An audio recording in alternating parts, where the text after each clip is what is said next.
Hello! Long time no see.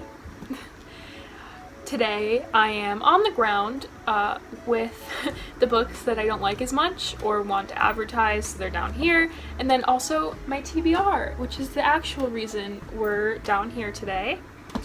Don't have much to say, so I'm just gonna get into it. This is my Reading Rush TBR. I've been very back and forth on whether or not I wanted to do it this year, just because I'm not really in a reading mood. I don't know why, or at least I wasn't at the beginning of the week, but honestly, I'm kind of back into it now, getting towards the end. So it's the 18th, starts on the 20th. I've decided I want to do it. I'm gonna film my TBR. I just kind of went through these books. I only have 8 books on my TBR that aren't like part of a series. So my options are limited, hence why we have some of the explanations we do, because I do for readathons like to exclusively read off my physical TBR and just kind of creatively use the ones I have. Emphasis on creatively. I will be doing daily vlogs, hopefully, or at least maybe they'll probably be pretty short though, because I admit I'm not doing very much. But I think there will be daily vlogs, just bad ones. So I should probably be more positive. They'll be great. You should watch them. Oh my god. I used to this is off topic, but I used to speak competitively. The amount of ums in my video is absurd and I hate it so much. Oh my god. So, getting into it. This first book, we'll just go in challenge order, is fulfilling 2 challenges. I only have 5 books on my TBR, really 4. One of them is like microscopic. What did I say? So for the first one, this one is easily fulfilling, the one about reading a book in a genre you don't usually read. I need to fix my posture. Hello? Reading a book in a genre you don't usually read, and then creatively it is fulfilling my birthstone. It is Red, White, and Royal Blue. So I'll start with the obvious. I don't read a lot of LGBTQ+ literature, fiction, anything really, which I really want to try to read more of. I mainly read fantasy. I don't like realistic fiction, as I call it. And so, I won't say I don't like it. I don't reach for realistic fiction. The synopsises just never sound interesting. So, for a long time, LGBTQ+ stories have been almost exclusively in realistic fiction, which just means I don't read them as much, which is completely my fault. And I need to make more of an effort to, which is why I'm picking this book. Now, we get to my creative reasoning. I was born in February, or February as it's spelled, and my birthstone is amethyst, which is purple. I don't have any purple books on my physical TBR that aren't like the end of a series, and even then it's like a little bit of purple. So, hear me out. Red, white, and blue, when you mix them together, would create like a light purple color. I'm a genius. So this one is also fulfilling. I'm sorry. Oh my god. Did you ever just say something and then hate yourself so much? Let me just work through that. I can't get over that. Oh my god. I'm a genius. I'm sure you've heard of it. It's really, really, really hyped. It's not Own Voices, which is a little disappointing to me, but it is really hyped. And I generally like hyped books. I don't get why people avoid them. I seek them out. So, I'm excited. I hate the cover. You'll probably hear that in a vlog. I hate the cover. Ask me why. I do. I think the color palette of this book is atrocious. the red, the white, the blue, the hot pink, but it's not hot pink. It's like it's slightly off hot pink. I think it just looks bad. I don't like it. I really hate the color palette so much because it's bad. So I just hope the story inside is better than the cover. Speaking of the story inside though, who's suave? Anyway, it's kind of like an alternate universe of if a woman who was really, really progressive had won the 2016 election and not who did. So then it's about her son and the Prince of England, and it's like haters to lovers between them. Oh, I'm sorry, it's enemies to lovers. That's what that is. Anyway, I'm excited to read it. As excited as I am to read realistic fiction ever. The next book I'm reading is only fulfilling one challenge, and it is Harry Potter and the Goblet of Fire by She Who Shall Not Be Named. I assume everyone knows what these are about. Magic boy goes to wizard school. This is the fourth one. It's my favorite movie in the series. I've seen at least half of the fourth Harry Potter movie in passing, not in one seating and like it's been on the TV in the background. I think it's my favorite movie of the Harry Potter movies. I'm excited to see the book version of it. I know this is not people's favorite book in the series historically, but I do tend to like trial competition based things. I think they're kind of fun, so hopefully I like it. I have high expectations. It's the only Harry Potter movie I own based on a funny story. Okay, so another problematic guilty pleasure, I guess you could say, is I really love Twilight. I really, really love Twilight. And so I wanted to get all of the Twilight movies. And so I was buying them used online because they're pretty easy to find used online. And I was really trying to get New Moon. And I was ordering off thrift books. And they sent me New Moon, except it was like the special 2-disc edition.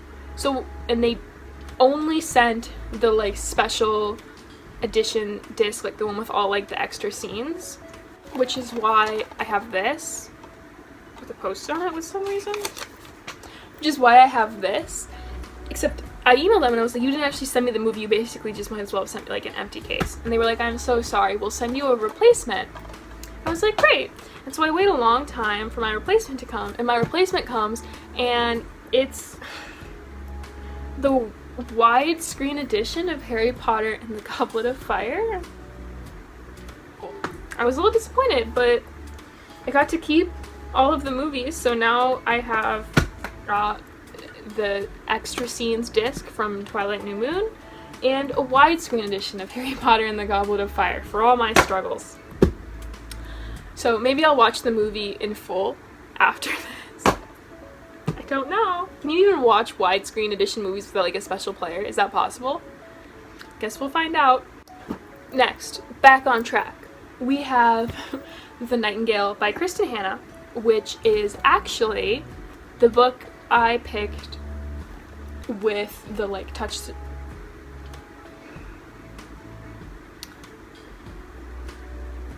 It's the book I picked with like just touching, like the first one you touch.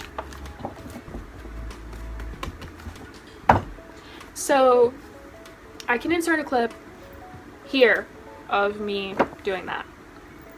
I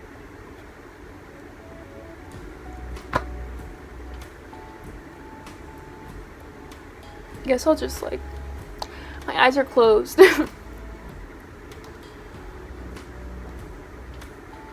Whatever this one is. Oh, it's thick.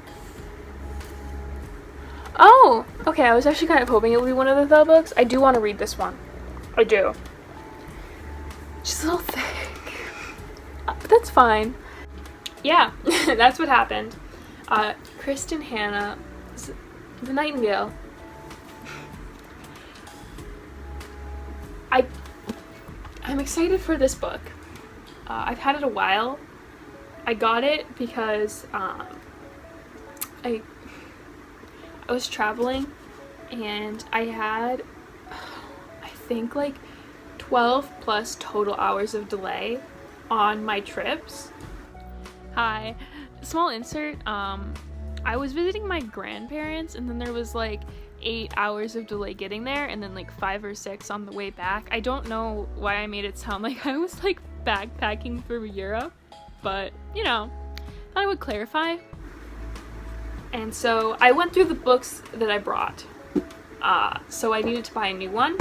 And I went to the airport and there was this like really cool shop in the airport. I've seen them in multiple airports, but they're like the ones with like the floor to ceiling weird curvy bookshelves. So I got this one at the airport and then I started to feel like really sick on the flight, so I didn't read it at all. But I still have the book. Let's see. I got to page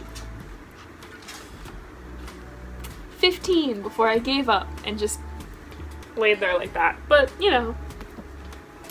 I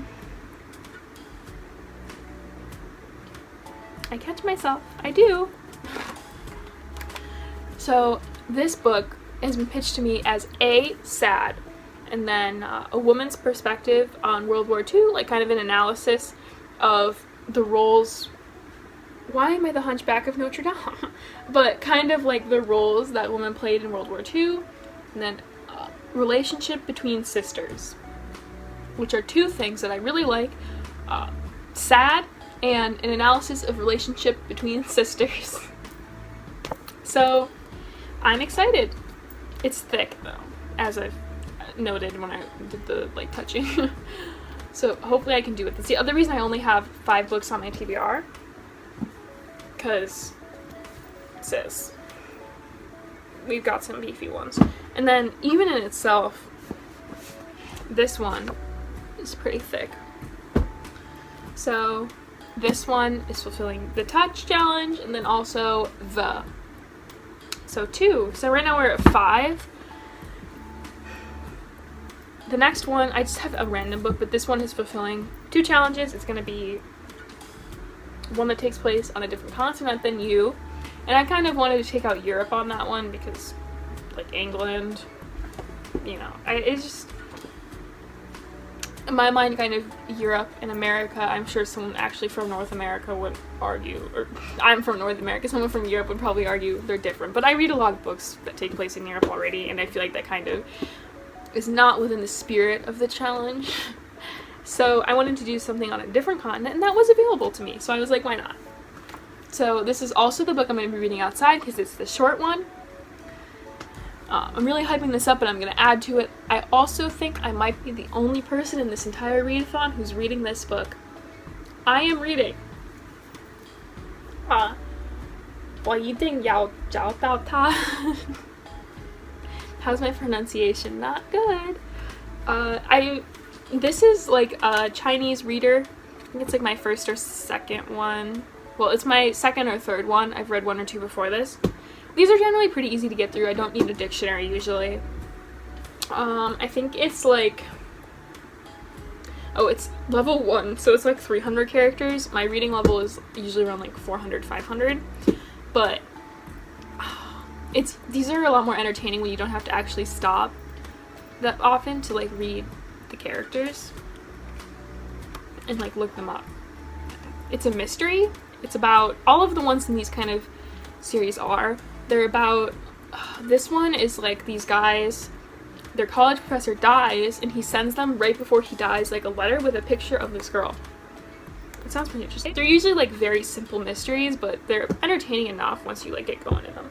So the authors have just the untoned pinyin for their names. It's basically like the American version of them, so don't judge me. But it's Yue Hualiu and Cheng Zhichu and Jin Haiwen. So the last one, which was it doesn't really fulfill any challenge. It could fulfill 1 challenge, and we'll see if I get to it, but I really do want to read this book. It relates to the sisters thing that I talked about. This is Hester Fox's second novel, The Widow of Pale Harbour. I read her debut novel, The Witch of Willow Hall. I really, really, really liked it. It's a very weird genre, but she writes it with a vaguely, like, but they're also, what is that, fantastical realism, Victorian era, ambient mystery thrillers. They're really good. And it's weird because those are like all 3 or 4 genres that I'm not a fan of. I don't like fantastical realism. I don't like really historical fiction. I like historical fiction, but not, it's never a positive, I'll phrase it that way. I've liked books in the past that are historical fiction. And then mystery thrillers, especially slower paced ones like these, I'm not a fan of, but for some reason she just does it so well because the character relationships that she creates in these books are so good. This one is about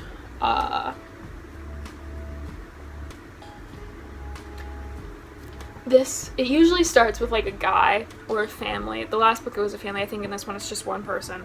Moves to like a small rural town.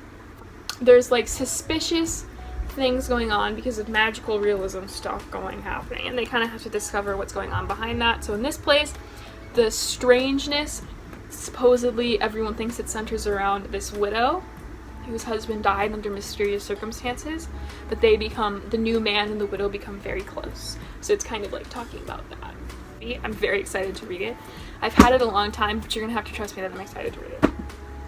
So that's my TBR. I guess I should like hold it up. It's not very impressive, but I'll hold it up anyway. Yay! Here's the spine. So, fun. Daily vlogs are slated to happen, hopefully. I do want to get more uploads on my channel. Update, I make a lot of videos, I just don't upload them. I think I have like 5 or 6 unuploaded videos that I just made, and I just don't upload them because I don't like the uploading. I have to go through a really boring, painful process that I don't like doing, so I just kind of let them sit and then never plan on uploading them. Anyway, fun. Yay. Yeah, that's the end. Bye.